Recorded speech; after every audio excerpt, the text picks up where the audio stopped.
ચાલો મિત્રો, ધોરણ 11ની અંદર ચેપ્ટર નંબર 3 વનસ્પતિનું વર્ગીકરણ આપણે એ વિશે વાત કરવાની છે નીટના રિલેટેડ.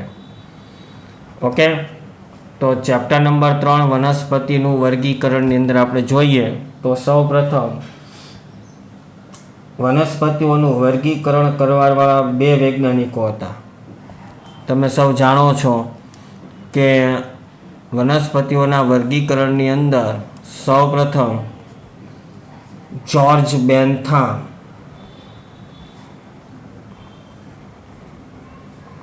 ઓકે અને જોસેફ ડાલ્ટન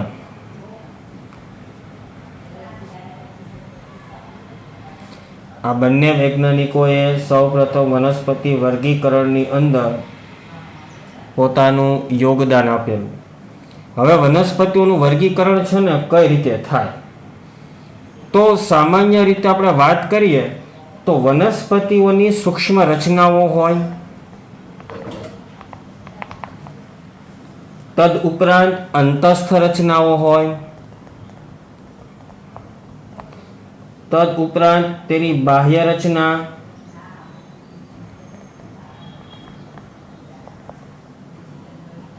ત્યાર પછી રાસાયણિક વિદ્યા,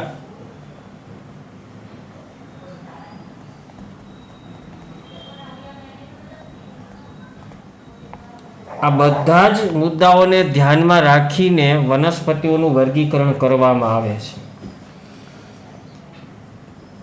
આ મુદ્દાને ધ્યાનમાં રાખીને સૌપ્રથમ કેરોલસ લિનિયસ નામના વૈજ્ઞાનિકે, આ શબ્દ તમે સાંભળ્યો છે, આ વૈજ્ઞાનિકનું નામ કેરોલસ લિનિયસ નામના વૈજ્ઞાનિકે વનસ્પતિ વર્ગીકરણ પદ્ધતિ અપનાવી. બરાબર, કેરોલસ લિનિયસ નામના વૈજ્ઞાનિકે. હવે કેરોલસ લિનિયસ નામના વૈજ્ઞાનિકે તેની સૂક્ષ્મ રચનાઓ, અંતસ્થ રચના, બાહ્ય રચના વગેરે વનસ્પતિઓ જે છે વગેરે વિદ્યાઓ જે છે એ વિદ્યાને સંયુક્ત ઉપક્રમે ધ્યાનમાં રાખીને આ વનસ્પતિ વર્ગીકરણ વિદ્યાનું વપરાય. હવે યાદ રાખો કે વનસ્પતિની અંદર સામાન્ય રીતે પુકેસર અને સ્ત્રીકેસર આવેલા હોય. પુકેસર, સ્ત્રીકેસર આ બંને ભાગો કેવા હોય છે? પ્રજનન અંગ હોય. બરાબર, જ્યારે દલચક્ર અને વ્રજચક્ર એ વંધ્ય ભાગ છે. દલચક્ર છે એ કેવો દલચક્ર છે, તદુપરાંત વ્રજચક્ર છે, આ કેવા છે? વંધ્ય ભાગ છે વનસ્પતિઓની અંદર, અને એના ઉપરથી સહાયક પ્રજનન અંગ તરીકે પણ આ ભાગ ભજવે છે આ બંને પ્રકાર. ઓકે, હવે યાદ રાખો કે રંગસૂત્રની રચના વનસ્પતિની અંદર એક વસ્તુ યાદ રાખજો, રંગસૂત્રની સંખ્યા હોય, તદ ઉપરાંત તેની રચનાઓ હોય, તદ ઉપરાંત તેની વર્તણૂક હોય,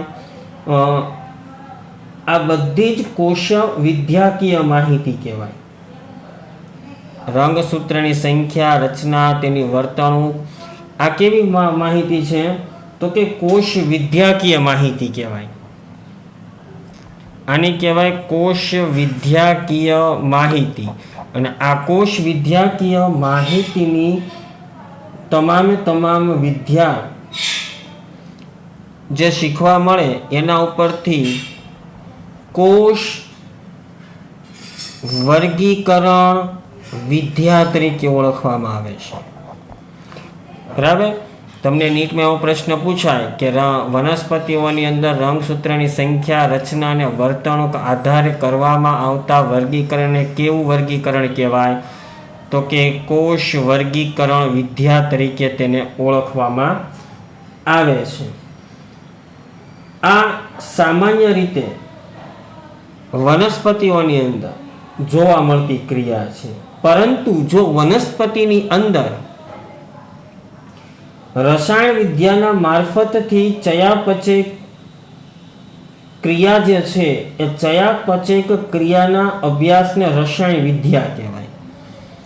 વનસ્પતિ જે છે એ વનસ્પતિની અંદર રસાયણ વિદ્યા મારફતે રસાયણ વિદ્યાના મારફતે જો તેનો અભ્યાસ કરવામાં આવે તો તેને રસાયણ વિદ્યા તરીકે ઓળખવામાં આવે છે.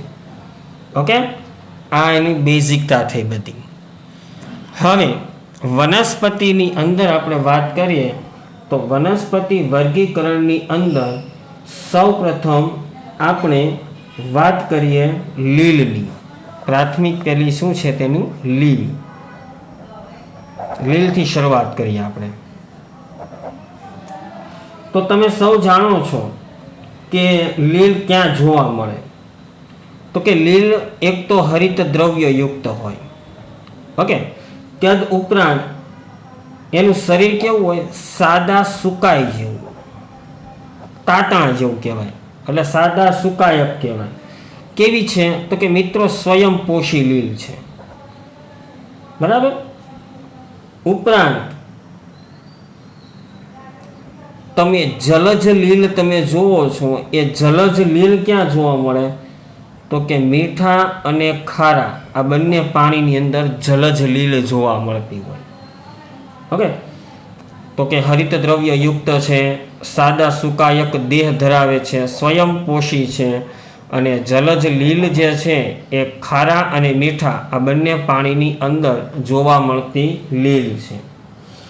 ઉપરાંત તમે જુઓ તો કે ભેજવાળા ખડકો જે છે એ ભેજવાળા ખડકો ઉપર જે લીલ જોવા મળે છે તમને, લાકડા ઉપર છે, ભેજવાળા ખડકો છે, લાકડા છે, તો એની અંદર તમે જુઓ તો કે લીલ પ્લસ ફૂગ આ બંને એક સાથે જોવા મળે. બરાબર. તો લીલ પ્લસ ફૂગ આ બંનેનું જે મિશ્રણ છે ને એને શું કહેવામાં આવે છે? લાઇકેન તરીકે ઓળખાય. શું કહેવાય એને? લાઇકેન તરીકે ઓળખવામાં આવે છે. હવે આપણે વાત કરીએ લીલના સ્વરૂપો કેવા હોય. બરાબર. તો કે લીલના સ્વરૂપો તો આપ સૌ જાણો છો કે ક્લેમિડોમોનાસ એક કોષીય લીલથી લઈ વોલ્વોક્સ એટલે એક કોષીય લીલથી લઈ અને વસાહતી સ્વરૂપે જોવા મળતી લીલો છે. તો વસાહતી સ્વરૂપે તમને કોણ જોવા મળે? તો તમે સૌ જાણો છો કે વોલ્વોક્સ જે છે, આ વોલ્વોક્સ નામની લીલ છે એ વસાહતી સ્વરૂપે હોય.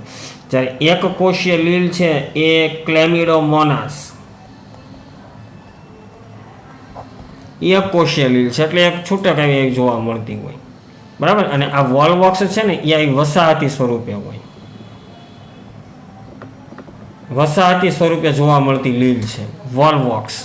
જ્યારે ક્લેમિડોમોનાસ જે છે એ છૂટી છવાઈ હોય.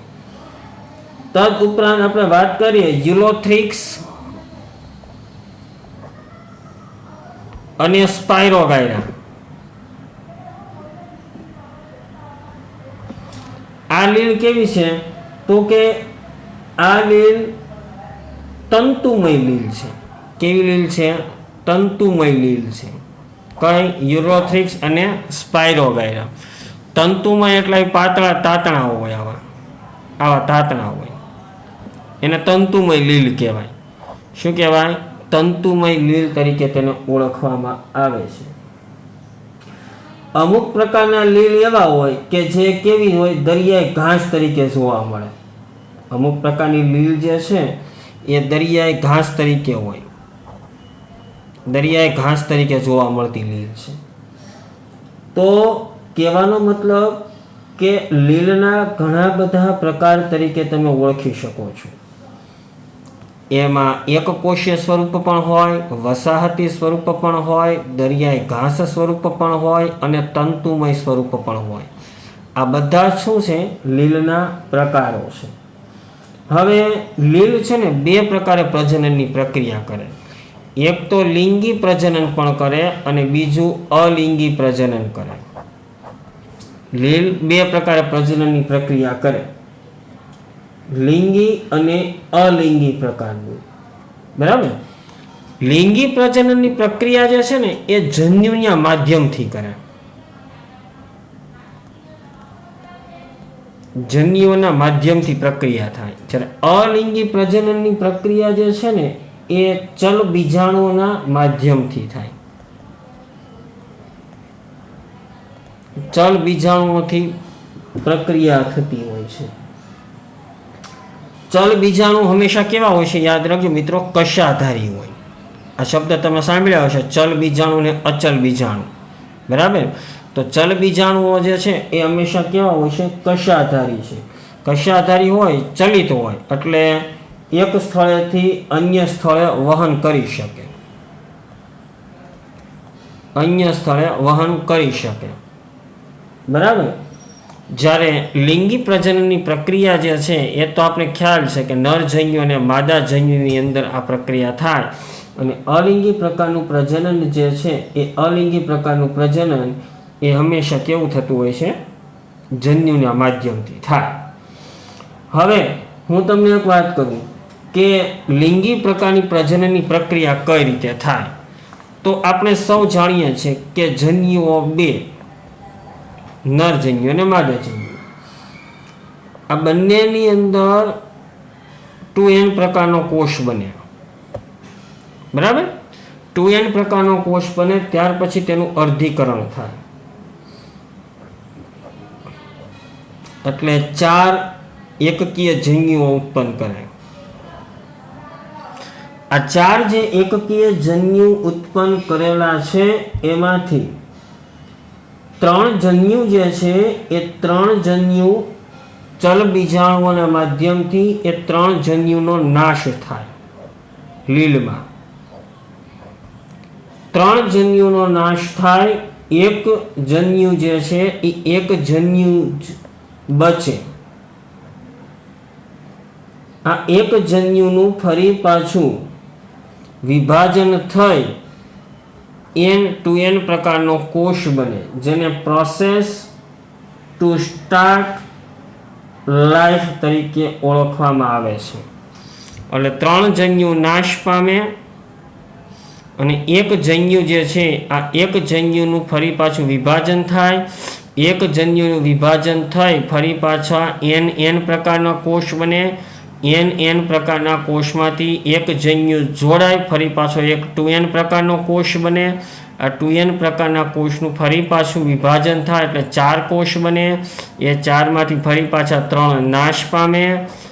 બરાબર? ફરી પાછો એક n વધ્યો, એનું વિભાજન થાય, ફરી પાછો એક 2n બને. આ રીતે સતત સાયકલ ચાલતી રહે, જેને કહેવામાં આવે છે process to start cell life. બરાબર? એટલે આ પ્રકારની પ્રક્રિયા લીલની અંદર જોવા મળતી પ્રક્રિયા છે. ખ્યાલ આવ્યો? તદુપરાંત આપણે વાત કરીએ તો કશાધારી લીલ એટલે કે કશાધારી લીલ જે છે યુરોથ્રિક્સ છે. તો યુરોથ્રિક્સના કશાધારી લીલની અંદર પણ હંમેશા ચલિત અવસ્થાની અંદર આ પ્રકારે પ્રક્રિયા જોવા મળે છે. બીજી વસ્તુ, કોઈ પણ પ્રકારની લીલની અંદર 2 પ્રકારના જન્યુઓ જોવા મળતા હોય. એક છે સમજન્યુક અને બીજું છે વિષમજન્યુક. ચલિત અવસ્થા વાત રેડી. બરાબર? કશાધારીની અંદર ચલિત જન્યુઓ હોય, પણ આ ચલિત જન્યુઓ કેટલા હોય? 2 પ્રકારના હોય. એક હોય સમજન્યુક અને બીજા હોય વિષમજન્યુક. તો સમજન્યુક કોને કહેવાય? તો કે સમજન્યુકની અંદર જન્યુઓ કેવા હોય છે? સમાન જોવા મળે. એટલે કે બંનેના કદ, આકાર, રંગ, બંનેની વર્તણૂક આ બધી કેવી હોય છે? સમાન હોય. એટલા માટે તેને શું કહેવામાં આવે છે? સમજન્યુક અવસ્થા કહેવામાં આવે છે. જ્યારે અમુક પ્રકારની લીલની અંદર વિષમજન્યુક જોવા મળે. તો વિષમજન્યુક કોને કહેવાય? તો કે જન્યુઓ કેવા હોય છે? અસમાન હોય. એટલે કે તેનું કદ, આકાર, રંગ, વર્તણૂક આ બધું કેવું હોય છે? અલગ અલગ હોય.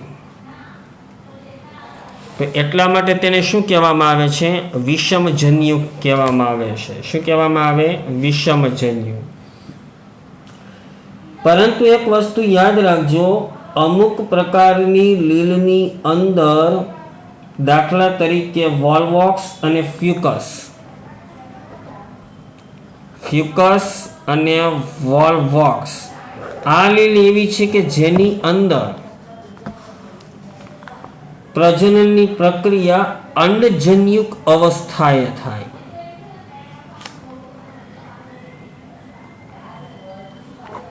અંડજન્યુક અવસ્થાએ થાય.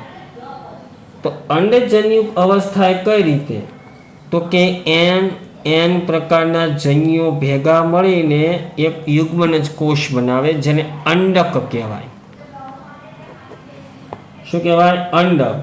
તો આ અંડકમાંથી લીલ પેદા થાય, તો એને શું કહેવાય? અંડજન્યુક અવસ્થા કહેવાય. આ ક્યાં જોવા મળશે? તો કે ફ્યુકસ અને વોલ્વોક્સ નામની લીલની અંદર આ પ્રકારનું પ્રક્રિયા જોવા મળે. આપ સૌ જાણો છો કે લીલ છે ને, વાતાવરણમાંથી કાર્બન ડાયોક્સાઇડ જે છે એ કાર્બન ડાયોક્સાઇડનું શોષણ વધારે કરે.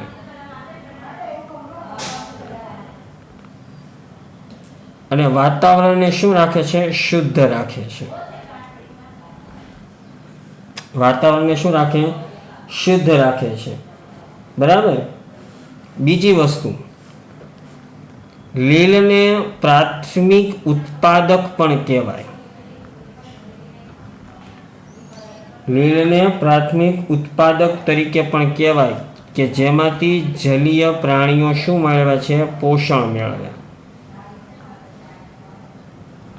જલીય પ્રાણીઓ શું મેળવે છે? પોષણ મેળવે છે. એટલા માટે તેને પ્રાથમિક ઉત્પાદક તરીકે પણ ઓળખવામાં આવે છે.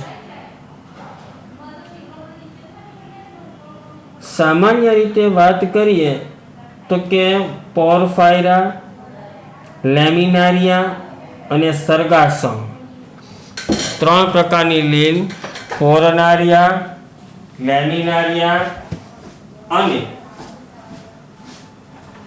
માસી અવાજ થોડો ધીમો કરો ને યાર.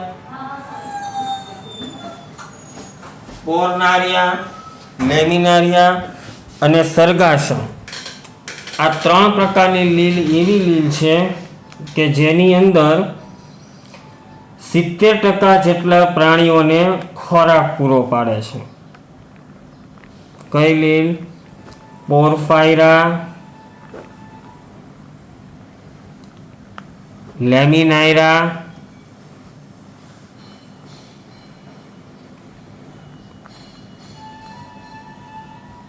સર્ગાસમ.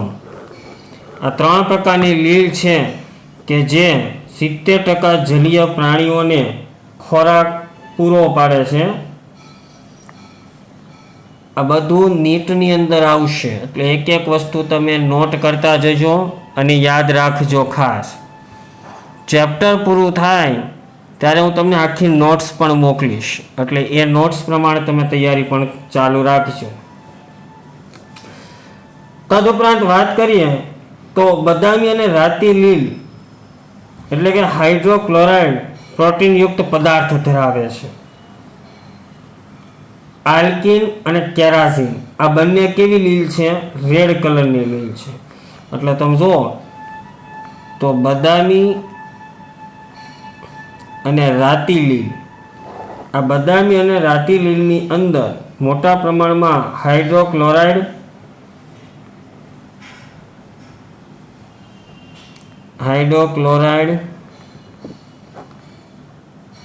પ્રોટીનયુક્ત પદાર્થ હોય.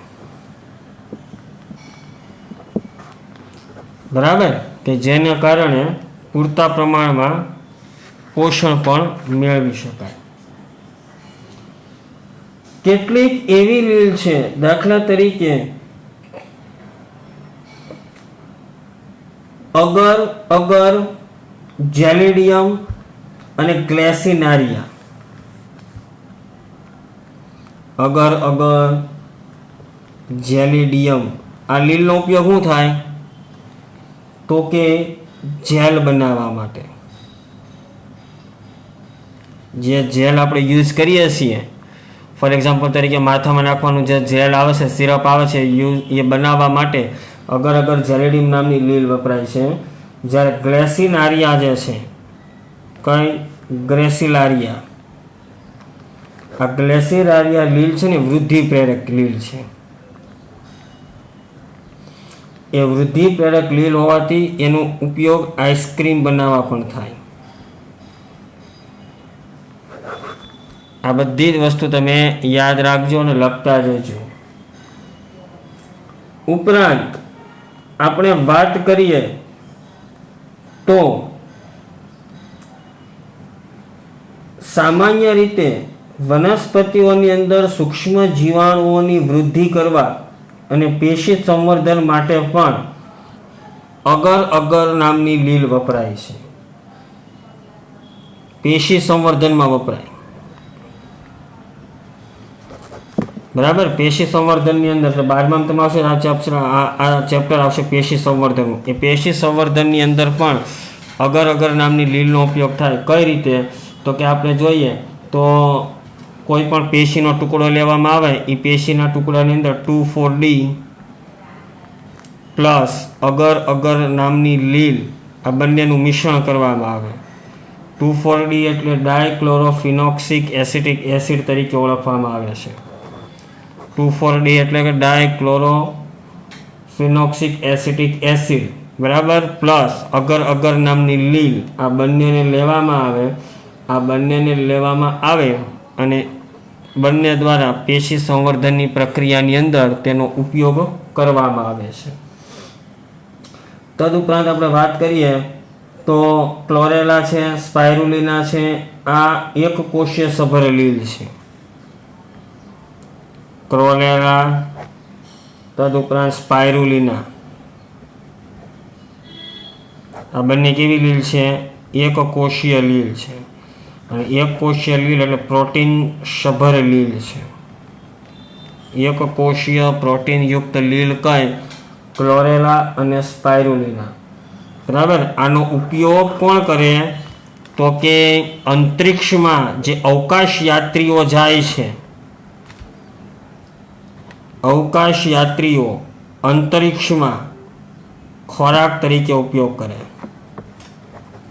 યાદ રાખજો, અંતરિક્ષમાં જે અવકાશ યાત્રીઓ જાય છે તો એ ખોરાક તરીકે સ્પાઇરુલિના અને કોરેલા નામની લીલ લઈ જાય. હવે ત્યાં તો કોઈ વસ્તુ કંઈ ખમણ, ઢોકળા, ઉંદરડા, પાટુડીને એવું લઈ ન જવાનું હોય, વડાપાવની કંઈ અવકાશમાં લઈ ન જવાનું હોય. ત્યાં તો પ્રોટીન મેળવવા માટે આવો સૂકો ખોરાક જ જોઈએ, વનસ્પતિજન્ય ખોરાક જોઈએ. અને આવો વનસ્પતિજન્ય ખોરાક લેવા માટે તેઓ લીલનો ઉપયોગ કરે કે જેની અંદર પ્રોટીન ભરપૂર માત્રામાં આપણને પ્રાપ્ત થતી હોય. તો ક્લોરેલા અને સ્પાઇરુલિના આ બંને પ્રકારની લીલ એવી છે કે જે એક કોષીય છે અને પ્રોટીન સભર છે. પ્રોટીન સભર અને એક કોષીય લીલ હોવાના કારણે અવકાશ યાત્રીઓ અંતરિક્ષમાં તેનો ખોરાક તરીકે ઉપયોગ કરે છે. અને સામાન્ય રીતે વાત કરીએ તો સ્પાઇરુલિનાનો મોટા પ્રમાણમાં ઉપયોગ જે છે એ ચાઇના અને જાપાન, જેમાં સૂપ તરીકે ઉપયોગ કરે. પીવાનો સૂપ આવે ને, બરાબર, અહીંયા તો આપણે મંચાવ સૂપ ને ટોમેટો સૂપ પીએ છીએ, પણ ત્યાં ચાઇના અને જાપાનની અંદર સ્પાઇરુલિના નામની લીલનો ઉપયોગ તેઓ સૂપમાં કરે છે, પ્રોટીન યુક્ત હોવાના કારણે. અને પ્રોટીન યુક્ત હોય એટલા માટે તેનો ઉપયોગ મોટા પ્રમાણમાં ખોરાક તરીકે કરવામાં આવે છે. લીલના મુખ્યત્વે આપણે જોઈએ તો કે 3 ભાગ છે, બરાબર. પહેલો જે છે લીલના 3 ભાગોની અંદર પહેલો છે ક્લોરોફાઇસી, બીજો છે ફિયોફાઇસી અને ત્રીજો છે રોડોફાઇસી. બરાબર. તો આ સૌપ્રથમ આપણે નેક્સ્ટ લેક્ચરની અંદર ક્લોરોફાઇસી વિશે વાત કરીશું. બરાબર. ક્લોરોફાઇસી નેક્સ્ટ લેક્ચરમાં આપણે ક્લોરોફાઇસી ઉપર કોન્સન્ટ્રેટ કરીશું. ત્યાં સુધી આ વસ્તુ 2 વખત વાંચી અને લખવાની રહેશે.